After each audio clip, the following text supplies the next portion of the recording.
രാഹുൽ മാങ്കൂട്ടത്തിന് സഭയിൽ സംരക്ഷണം നൽകുമെന്ന നിലപാട് വ്യക്തമാക്കുകയാണ് ഇപ്പോൾ കഴിഞ്ഞ ദിവസങ്ങളിലായി കോൺഗ്രസ് നേതാക്കൾ.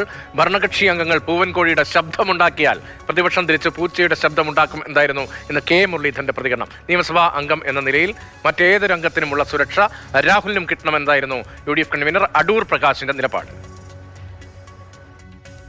അവിടെ ശരിക്കുള്ള കോഴികളുണ്ടല്ലോ, അതുകൊണ്ടാണ് പറഞ്ഞത്. കാരണം അവരുടെ പേരിൽ റിട്ടേൺ കംപ്ലൈൻ്റ് ഉണ്ട്. 2 കംപ്ലൈൻറ്റ് മുകേഷിനെതിരായിട്ടുണ്ട്. ചാർജ് ഷീറ്റ് കൊടുത്തിട്ടുണ്ട്.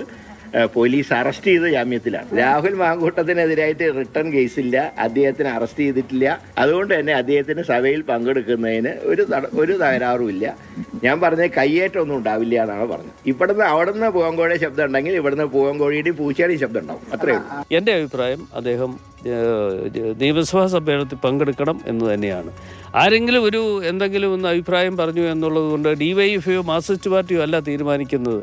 ജനപ്രതിനിധികളെ തെരഞ്ഞെടുക്കുന്നത് ജനങ്ങളാൽ തെരഞ്ഞെടുക്കപ്പെട്ട വ്യക്തി എന്നുള്ള നിലയിൽ അദ്ദേഹത്തിന് ചുമതല ഏൽപ്പിച്ചിരിക്കുന്ന കാര്യങ്ങൾ എന്നുള്ള നിലയിൽ അദ്ദേഹത്തിന് നിയമസഭയിൽ പങ്കെടുക്കാം. മറ്റൊരാൾക്ക് കൊടുക്കുന്ന അതേ സുരക്ഷിതത്വം ശ്രീ രാഹുലിനും കൊടുക്കണം.